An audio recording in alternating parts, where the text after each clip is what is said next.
programa Justiça em Foco começa agora. A versão em vídeo da sua revista eletrônica sobre os assuntos do direito e da justiça que podem interferir no seu dia a dia. Acesse diariamente o nosso portal justiçaemfoco.com.br. Nesta edição, vamos entrevistar o advogado Fernando Zhu Xianggu, secretário-geral da Coordenação Brasil e China da OBDF e secretário executivo da Associação dos Amigos da Relação Brasil e China, Abrachim. Muito obrigada por atender a nossa solicitação de entrevista. Como é que surgiu a ideia de criar a Abrachim, doutor Fernando? Boa tarde, Cláudia. Eu que agradeço o convite, estou muito honrado, muito feliz em aceitar esse convite. A Abrachim, ela surgiu com 5 advogados fundadores, 2 advogados chineses e 3 advogados brasileiros, incluindo eu. Na verdade, já existia cliente em comum entre advogado chinês e advogado brasileiro, né? O escritório chinês e o escritório brasileiro atendiam clientes chineses em conjunto, tanto na China quanto no Brasil. Então, daí que surgiu a ideia de criar essa associação, porque percebemos que a maioria dos conflitos surgem, né, entre os empresários que fazem negócio com a China, ou então empresários chineses que fazem negócio com o Brasil, por causa do desconhecimento da lei.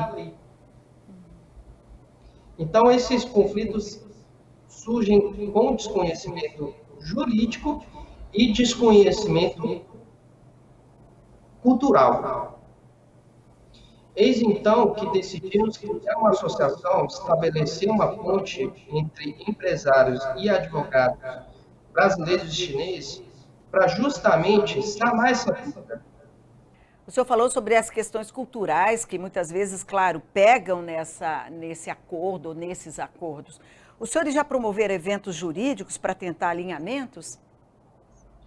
Já promovemos tanto eventos jurídicos quanto os eventos comerciais, justamente para fortalecer laço entre os dois povos. Em setembro do ano passado, mais especificamente dia 28, realizamos um live com a Ordem dos Advogados de Xangai, junto à Ordem dos Advogados daqui do DF.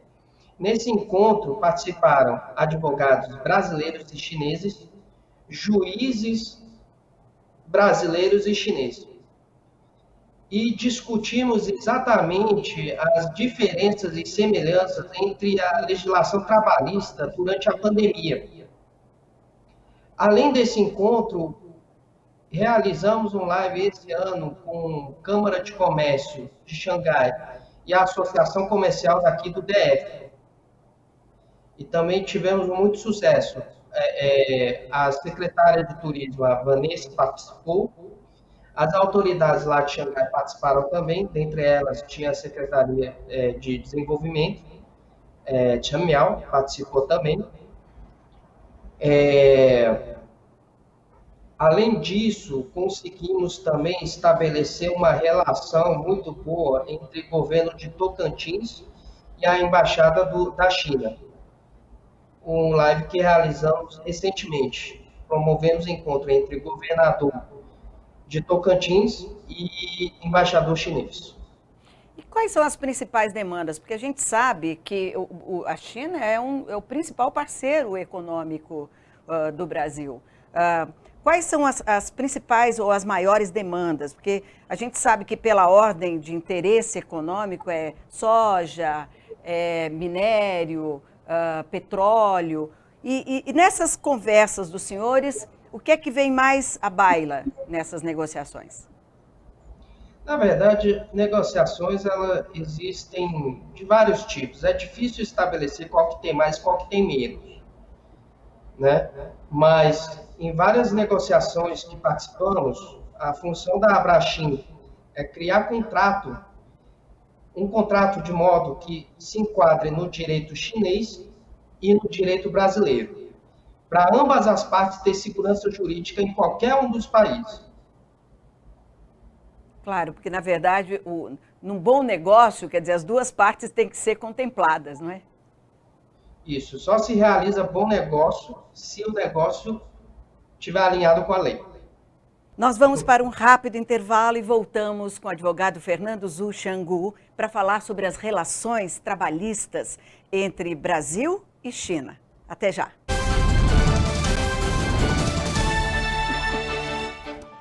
A internet revolucionou a nossa forma de comunicação e com o Press Release você terá um alcance visual maior do seu produto. Um site com publicações dos seus próprios usuários em forma de vitrine de comunicação digital.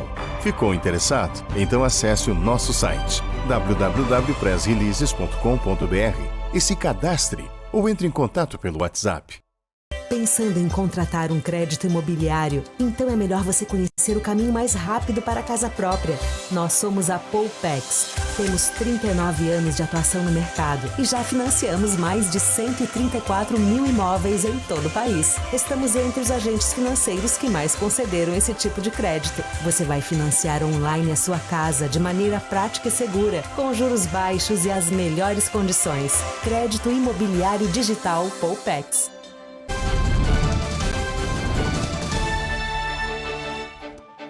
Em relação ao encontro de juristas chineses e brasileiros que ocorreu em 2020, o ano passado, organizado pela OBDF e Abrachim, eu gostaria de tratar com o Dr. Fernando Zhu Xianggu sobre as diferenças entre os sistemas jurídicos do Brasil e da China. Quais são essas diferenças que o senhor ressaltaria, Dr. Fernando? Na verdade, aqui no Brasil, no Ocidente como um todo, tem a imagem de que China é um país completamente diferente. E, portanto, o seu sistema ele foge muito do padrão. Mas no live que realizamos ano passado, mostrou o contrário. Ele tem pequena diferença com nossa lei, mas tem mais semelhança, pelo menos na seara trabalhista, do que a diferença. Vou dar 2 exemplos. Por exemplo, aqui no Brasil temos uma Corte Suprema que tem a competência de julgar questões constitucionais. Mas na China não se discute Constituição. A Constituição chinesa ela é bem enxuta, bem simples. Só tem a organização do Estado. Ela não prevê direitos fundamentais. Os direitos humanos, direitos fundamentais, garantias fundamentais são previstas em leis infraconstitucionais. Então, lá não existe corte especializada para julgar casos constitucionais. Essa é a diferença entre o sistema jurídico chinês e brasileiro. Mas, no geral, o direito chinês, ele segue a lógica de civil law, que no chinês se chama Talu Faxi. É muito parecido com o sistema brasileiro. Por exemplo, no live esclarecemos em relação a direito trabalhista, a maioria dos direitos reconhecidos aqui no Brasil pela CLT, lá na China também tem. Por exemplo, carga horária. Como é que é, doutor Fernando? A carga horária. Eu ia falar justamente de carga horária. Por quê? É universal que a carga horária não ultrapasse 8 horas diárias e 44 semanais. Entendeu? Esse intervalo estabelecido aqui na CLT tem na China também. E, por exemplo, se ultrapassar o horário, tem que pagar a hora extra. Por exemplo, para a mulher, no caso específico, os direitos que nós temos aqui no Brasil, que asseguram o direito à amamentação, o direito ao intervalo que a mãe tem para cuidar do filho, ou até mesmo o período do restabelecimento dela de um parto. Como é que funciona isso na China? Na verdade, aqui no Brasil temos a estabilidade constitucional quando a mulher fica grávida, né? Na China tem o mesmo instituto, inclusive no prazo mais prolongado. Quanto tempo? 2 anos. Porque depois da fase de amamentação, o empregador tem que reduzir a jornada para a mãe voltar para casa e ter tempo de cuidar do filho. mas isso não modifica o salário dela. Férias, como é que são vistas lá? Igualmente, também como no Brasil, todo ano, em regra, tem um mês de férias, 30 dias, né? Nos feriados também não precisam trabalhar, mas assim, dependendo, aqui no Brasil, pelo menos no âmbito administrativo, dependendo do feriado, se tiver empregado trabalhando, os sindicatos podem criar problema. O senhor Mas falou em lá na China, sindicato, desculpe, eu completo que eu gostaria de só fazer uma pergunta para o senhor. mas lá na China, o não trabalhar no feriado, ele é opcional. Se você trabalhar, você recebe hora extra em dobro. O que eu gostaria de lhe perguntar era com relação, por exemplo, ao domínio do mercado de trabalho. Como é que a China vê a entrada de um brasileiro que vai até o país procurar emprego? Ou tem uma lei diferenciada quando se trata de um descendente de chineses? Não. Na verdade, aí que está a diferença cultural. Aqui no Ocidente temos uma imagem muito errada da China. A China não é um país xenofóbico, mas muito pelo contrário. A China se abre para o mundo inteiro. O estrangeiro é muito bem-vindo. E não só isso. Além de ter direitos iguais, estrangeiro tem, de certo modo, tem até mais direito do que os nacionais. Independente de ser brasileiro ou descendente de chineses, é Não, qualquer estrangeiro. Isso. Entendeu? Então, no direito chinês, o Estado chinês dá até um certo privilégio para estrangeiros se adaptar melhor dentro da China. E mudou alguma coisa, doutor Fernando, agora, nesse período da pandemia, onde todos os países, o mundo inteiro, na verdade, né, todo mundo criou salvaguardas e até para se protegerem dessa disseminação do vírus, né, que hoje já é, enfim, está sob descontrole total. Não, claro que proibição de entrada de estrangeiro nunca houve. Claro que na época da pandemia vai ter uma certa restrição. Por exemplo, quando se chega um estrangeiro, nessa época que se chega em Xangai, vai ter que se isolar 21 dias para ter certeza de que a pessoa não está contaminada com Covid. Eu lhe agradeço a sua entrevista, bastante interessante sobre as questões trabalhistas, e até uma próxima oportunidade. Dr. Fernando Xianggu, obrigada. No próximo bloco, o livro em Foco vai trazer o livro Controle da Convencionalidade, de Marcelo Figueiredo, que atua há mais de 40 anos na administração pública, na advocacia consultiva e contenciosa. Aguarde.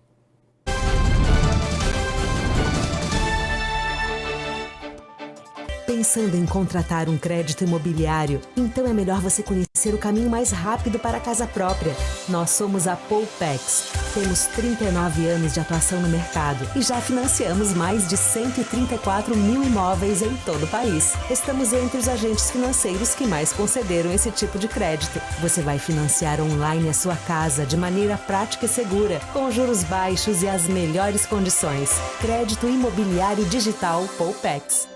A internet revolucionou a nossa forma de comunicação e com o Press Release você terá um alcance visual maior do seu produto. Um site com publicações dos seus próprios usuários em forma de vitrine de comunicação digital. Ficou interessado? Então acesse o nosso site www.pressreleases.com.br e se cadastre ou entre em contato pelo WhatsApp.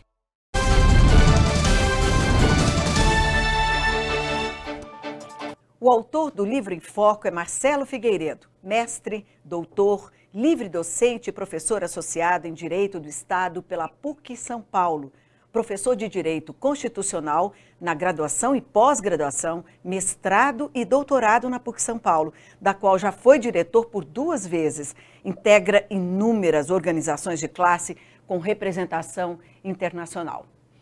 Obrigada pela sua presença. Seu livro já se comenta que é uma bíblia para o estudante de direito. Como é que o senhor trata a questão da inconstitucionalidade, professor? Pois não. Na verdade, o livro trata do controle da constitucionalidade e também da convencionalidade, que é algo um pouco diferente. Em última análise, significa que os juízes nacionais têm o dever de controlar também os atos que ferem a Convenção Americana de Direitos Humanos. Então, nós estamos acostumados a ver a inconstitucionalidade como um ato que afronta a Constituição Federal. O que eu trato no livro, além disso, é dizer que também os atos internacionais, aqueles atos os atos previstos na Convenção Americana de Direitos Humanos, que podem também ser controlados pelos juízes nacionais, sejam eles estaduais ou federais.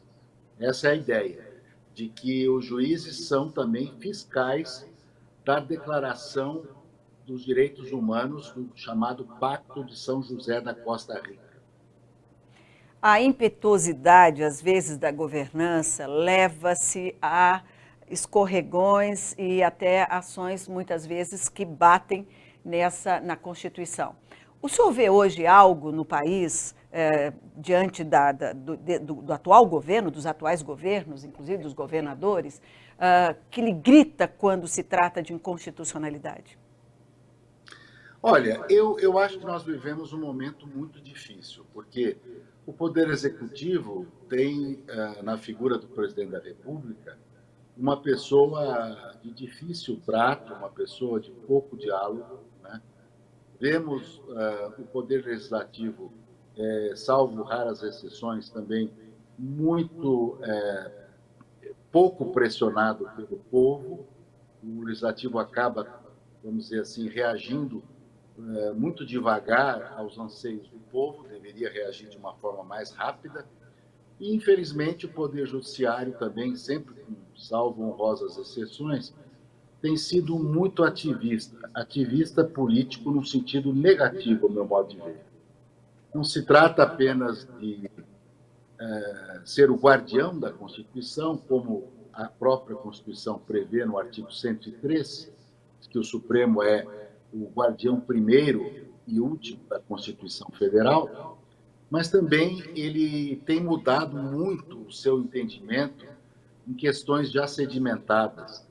E isso causa uma grande insegurança jurídica aos seus jurisdicionados, a todos nós, o povo brasileiro. O Supremo só deveria alterar as suas posições quando realmente houvesse uma justificativa, uma argumentação muito sólida. Não é o que tem acontecido ultimamente, infelizmente. Pois é, o senhor falou de Supremo, até o próprio Supremo hoje já rebateu ali a questão de uma possível CPI, está avançando por ali, que é a CPI das vacinas, essa CPI por conta da pandemia. Ali nessa questão, o senhor vê ato de inconstitucionalidade por parte do governo? Olha, eu acho que a CPI, de fato, é uma possibilidade diante de um fato determinado para apurar irregularidades. Eu não creio que seja um bom momento para o Brasil abrir uma CPI a respeito da pandemia. Eu creio que o Congresso tem instrumentos já hoje para convocar ministros de Estado, pressionar o presidente da República, sem necessidade da CPI. A CPI, em geral, se sabe como começa e não se sabe como termina. É como a guerra. E, de modo que eu não abriria uma CPI nesse momento para investigar isso, até porque os fatos são públicos. Nós sabemos o que foi feito, o que não foi feito, quais governadores aplicaram os recursos, quais governadores não aplicaram esses recursos. Sabemos que há corrupção, infelizmente, não só no gasto das despesas com a Covid, mas a corrupção generalizada. A Lava Jato comprovou que o Brasil, infelizmente, continua a ser um país em que a corrupção vale a pena. Doutor, a nossa atual Constituição de 88, a Constituição Cidadã, como ficou conhecida, foi desenhada para assegurar direitos civis, obrigações ou deveres do Estado. Hoje, quase 33 anos depois, como é que o senhor analisa a nossa Constituição? Por exemplo, se critica muito que as leis, principalmente na questão da criminalidade, que as leis são brandas. O que o senhor acha? Tem leis ou falta ação para aplicar leis? O Brasil não tem poucas leis, ele tem leis suficientes. Aliás, costuma-se fazer uma brincadeira de que só está faltando mais uma lei para resolver o problema do Brasil. Se fosse assim, nós seríamos a Suíça ou o Japão. O problema não é a que falta... lei? O senhor falou que só falta que lei seria? O problema não é a falta de leis. Nós temos leis que combatem a corrupção, tratados internacionais, o Código Penal, lei anticorrupção, que é uma lei recente, de 2019. O problema não é falta de leis, é falta de vontade política para combater realmente a criminalidade, não só no legislativo, como também no executivo e no judiciário. Não há dúvida que nós temos algumas leis brandas, mas o problema não é só esse, o problema é falta de estrutura. Eu acredito mais na prevenção do crime do que na repressão do crime. E essa prevenção passaria pela educação? Não só a educação, como também por fiscalização, como, por exemplo, COAF, tribunais de contas, exatamente isso que, às vezes, se quer abafar. A gente sabe que uma pessoa não ganha, digamos, 10 mil reais, tem uma movimentação de 100 milhões na conta. Alguma coisa aconteceu, ou ela ganhou uma herança, ou ela ganhou na loteria. E por que é que não se pode investigar essa pessoa? Tem que se investigar, né? Então, eu acredito mais na prevenção do que na repressão. Quer dizer, a gente sabe que cadeia não regenera ninguém. Cadeia é a escola do crime. Mas não significa que nós não devamos punir os criminosos. Os criminosos devem ser punidos com o rigor da lei. Mas nem sempre a cadeia é a melhor solução. O bolso, muitas vezes, dói mais do que a cadeia. Pois é, mas quando a gente fala de direitos, desculpe, quando a gente fala em direitos humanos, aí até a questão do bolso, porque para a vida e o fim da vida não tem recompensa, não é? Claro. O que poderia mudar para dar uma proteção maior contra a violência, por exemplo, mulheres, crianças? Hoje a gente está vivendo uma história dantesca no Brasil, né? Educação em primeiro lugar, sem dúvida nenhuma. Segundo lugar, maior investimento em segurança pública preventiva. Iluminação é algo, por exemplo, comprovadamente eficaz para diminuir a criminalidade. Locais ermos, escuros, aumenta o índice de criminalidade. Outra questão é a questão social. As pessoas que não necessitam de uma ajuda, um subsídio básico do governo, as pessoas que têm emprego tendem a não cometer crimes. É sabido isso, que o trabalhador empregado, em geral, não comete crime. Então assusta a gente, porque nesse momento onde o desemprego está altíssimo, né? Imagine o cenário que o senhor desenha agora, nos assusta.